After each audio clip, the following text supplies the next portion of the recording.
जी सिर्फ 10 मिनट, सिर्फ 10 मिनट। सभापति महोदय, आज मैं विपक्ष को सुन रहा था और सुनते समय मुझे लगा कि झूठ बोलने के लिए, तर्क को कुतर्क में बदलने के लिए कितनी क्षमता इन्होंने विकसित की है, कितनी कुशलता विकसित की है, इसका अंदाज मैं नहीं लगा पाया। अभिषेक मनु सिंघवी जी ने अपने उद्बोधन में एक बहुत ही महत्वपूर्ण बात कही कि भारत का संघवाद 70 साल के अनुभवों के बाद परिवर्तित हुआ है। संविधान सभा की बहस की मैं चर्चा नहीं करूंगा, लेकिन मैं जो वास्तविकता में हकीकत में इस देश में हुआ, इस सदन के माध्यम से इस देश को जानना पड़ेगा, उनकी याददाश्त को मैं पुनः जागृत करना चाहता हूं। जवाहरलाल नेहरू जी के शासनकाल में संविधान के जिस प्रावधान को डेड लेटर माना गया था संविधान सभा में, आर्टिकल 356, पंडित जवाहरलाल नेहरू के शासनकाल में 8 बार राष्ट्रपति शासन लागू हुआ। माननीय श्रीमती इंदिरा गांधी जी के पहले दौर में 35 बार और 80 से 84 तक में 15 बार यानी 50 बार राष्ट्रपति शासन लागू हुआ।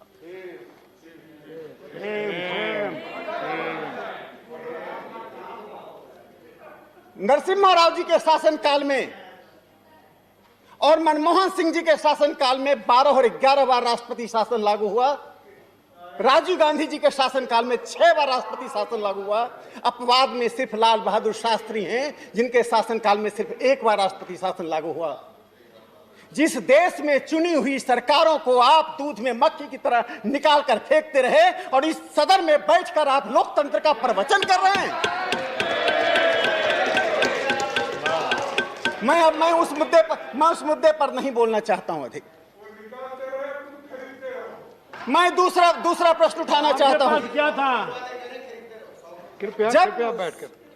सभापति महोदय, जब मान्यता गलत हो जाती है किसी सिद्धांत की, wrong assumptions lead to the wrong conclusion. हम हाउस ऑफ एल्डर्स हैं, हमारी आयु चाहे कुछ भी हो, लेकिन पूरा देश यह अपेक्षा करता है कि कम से कम 25% हम दलीय सीमाओं से उठकर संविधान की बात करें, संसदीय जनतंत्र को समृद्ध करने की बात करें।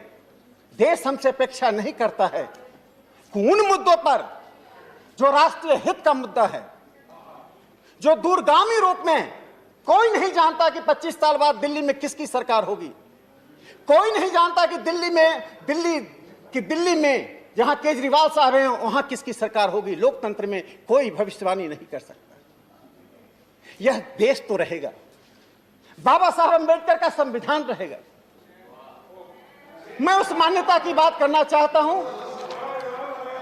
सिंघवी साहब, ये बोलना है कि पूरी दुनिया में जहां जहां फेडरल सिस्टम है, सभी देशों के पास राजधानियां हैं।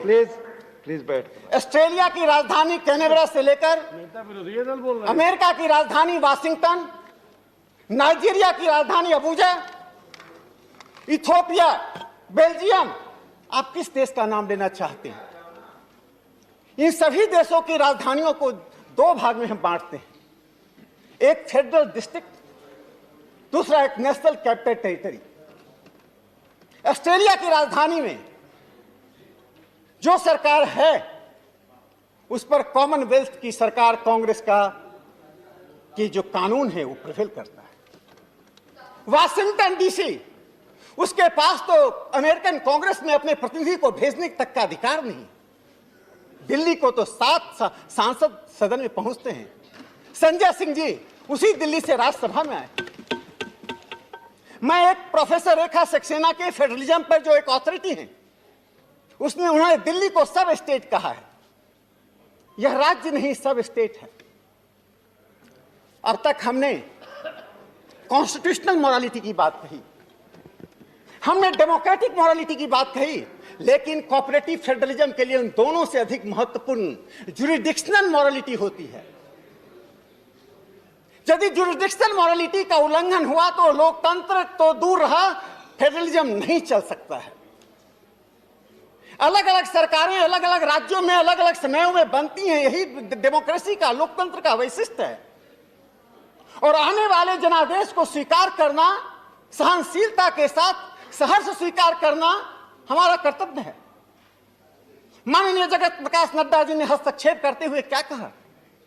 भारतीय जनता पार्टी का एक उदाहरण बता दीजिए जिस तरह से नमूद्रीपाद की सरकार को जवाहरलाल नेहरू ने हटाया, जिस प्रकार आंध्र प्रदेश केरल में 6 बार सरकारें कांग्रेस ने हटाई। सिद्धार्थ शंकर रे बंगाल के गवर्नर थे, 67 से लेकर 72 तक बंगाल में क्या हुआ? बंगला कांग्रेस सीपीएम सीपीआई की जो सरकार थी और गवर्नर के बीच जो युद्ध हुआ, बंगाल के लोग जानते हैं। सभापति महोदय, कभी कभी तथ्य ही आलोचनाएं बन जाती हैं, लेकिन मैं उससे आगे बढ़कर माननीय संजय सिंह जी ने एक बहुत महत्वपूर्ण बात कही कि दिल्ली की सरकार दुनिया की सबसे बेहतरीन सरकार है। थोड़ा मैं इस पर प्रकाश डाल दूं। मैं इस पर बोलना नहीं चाहता था, कहिए तो मैं चुप हो जाऊं, कहिए तो मैं चुप हो जाऊं। यदि आप सुनने की क्षमता रखते तो बताता हूं। दिल्ली हाईकोर्ट की जस्टिस गीता मित्तल और दूसरे जस्टिस हरिशंकर जी ने अपने जजमेंट में दिल्ली सरकार पर 2018 में क्या कहा था? करावल नगर के एक स्कूल में जहां 2600 छात्र हैं, वहां ना टॉयलेट की व्यवस्था थी, ना पानी की व्यवस्था थी। यह दिल्ली की सर्वोत्तम सरकार है जिसका संयुक्त राष्ट्र प्रशंसा करता है। मैं एक दूसरा उदाहरण दे रहा हूं। लाजपत नगर में, कालका जी में बी ब्लॉक में एक सरकारी स्कूल है। उस सरकारी स्कूल की मंजिलें जर्जर हो चुकी हैं, 500 छात्र हैं, कभी भी बिल्डिंग गिर सकती है। और दिल्ली सरकार ने 5 सालों में क्या किया? 511 करोड़ रुपया एडवर्टीजमेंट पर खर्च किया। मुंबई एडिशन के अंग्रेजी अखबार के फ्रंट पेज पर दिल्ली के स्कूल के रिजल्ट के विज्ञापन देने के पीछे दिल्ली सरकार की मंशा जो भी हो, मैं एक दूसरी बात करना चाहता हूं। 511 करोड़ में 2666 स्कूल के कमरे बन सकते थे। दिल्ली सरकार में अभी अरविंद केजरीवाल जी ने कहा राम राज्य लाना चाहते हैं। मुझे खुशी हुई राम राज्य का प्रयोग कर रहे हैं, लेकिन शराब का इक्वल डिस्ट्रीब्यूशन से राम राज्य नहीं आता है, पानी के इक्वल डिस्ट्रीब्यूशन से राम राज्य आता है। 24 साल की आयु को घटाकर 21 साल के लोगों को शराब पिलाकर, शराब की वैधानिकता देकर आप कौन सा राम राज्य दिल्ली में लाना चाहते हैं? मैं अरविंद केजरीवाल जी से पूछना चाहता हूं। सभापति महोदय, यदि एक बात होती दिल्ली सरकार की तो मैं कहता, यदि दिल्ली सरकार की, मैं एक बार दिल्ली जल बोर्ड जर्जर हो चुका है। दिल्ली में 12 कॉलेजेस हैं जो दिल्ली सरकार से फुल्ली एडेड कॉलेज हैं। मैं उस कॉलेज की व्यथा बता रहा हूं। जब दिल्ली में कोरोना से संक्रमित लोगों के कारण, लॉकडाउन के कारण लोगों को वेतन देने की बात चल रही थी कि हर किसी को वेतन दिया जाए, तो दिल्ली के कुछ कॉलेजों का मैं आंकड़ा देना चाहता हूं। राजगुरु कॉलेज में 4 महीने तक लॉकडाउन में कर्मचारियों को, शिक्षकों को वेतन नहीं मिला, सफाई कर्मचारियों को वेतन नहीं मिला, अदिति महाविद्यालय में वेतन नहीं मिला, महाराजा अग्रसेन कॉलेज में वेतन नहीं मिला, 12 कॉलेजों में वेतन नहीं मिला। जो मिला मैं बता रहा हूं, एक उदाहरण देना चाहता हूं। राजगुरु कॉलेज में आपके जमाने में नहीं मिला, जितना पैसा मिलना चाहिए था उसमें 23 करोड़ रुपया अभी तक कम मिला है। आप अनुमान लगाइए, वहां के सफाई कर्मचारी, वहां के सामान्य शिक्षक, उनका जीवन कैसे चल रहा होगा? सभापति महोदय, प्रधानमंत्री नरेंद्र मोदी जी ने कोऑपरेटिव फेडरलिज्म की बात कही, आपने उसका माहौल उड़ाया।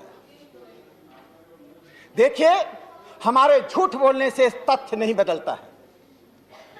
इस देश में एक नेशनल डेवलपमेंट काउंसिल हुआ करता था। एनडीसी की मीटिंग हमारे विद्वान मित्र सिंघवी साहब बताएंगे कि साल में कितनी बार होती थी।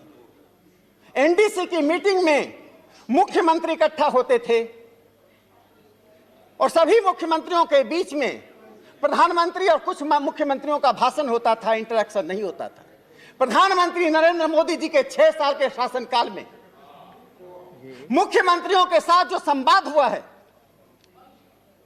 लोकल सेल्फ गवर्नमेंट को जो लेजिटिमेसी दी गई है, उनके साथ संवाद हुआ है, कोऑपरेटिव फेडरलिज्म वह नहीं है तो और क्या है?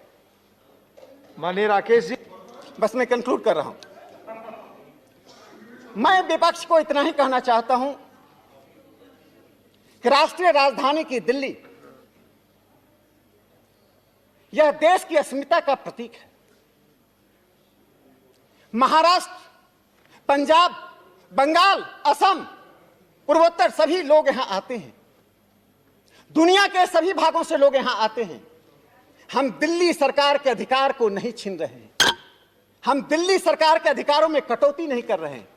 हम दिल्ली सरकार के साथ जो यूनियन टेरिटरीज के रूप में जो व्यवस्था हुई थी, माननीय राकेश जी प्लीज कंक्लूड। जो जुडिक्शनल मॉरलिटी का उल्लंघन हुआ था, उस उल्लंघन को समाप्त करते हुए please conclude now Rakesh ji. हम फॉर्मलाइज, औपचारिकता पूर्ण फॉर्मलाइज कर रहे हैं। मुझे लगता है यदि कांग्रेस पार्टी आज निहित स्वार्थ में सिर्फ विपक्ष की एकता के नाम पर इस प्रकार का व्यवहार कर रही है, तो आने वाला इतिहास उनके पुराने विरासत के लिए तो दोषी ठहराएगा, वर्तमान के लिए भी दोषी ठहराएगा। इन 3 पंक्तियों के साथ मैं अपनी बात समाप्त करता हूं। कुपथ जो पथ दौड़ाते पथ निर्देशक हुए हैं, लाज ले आती जिनकी कृति से धृति उपदेशक हुए हैं। मूर्त दम गढ़ने वाले शील विनय परिभाषा, मरण रक्त मुख से देते जन को जीवन की आशा।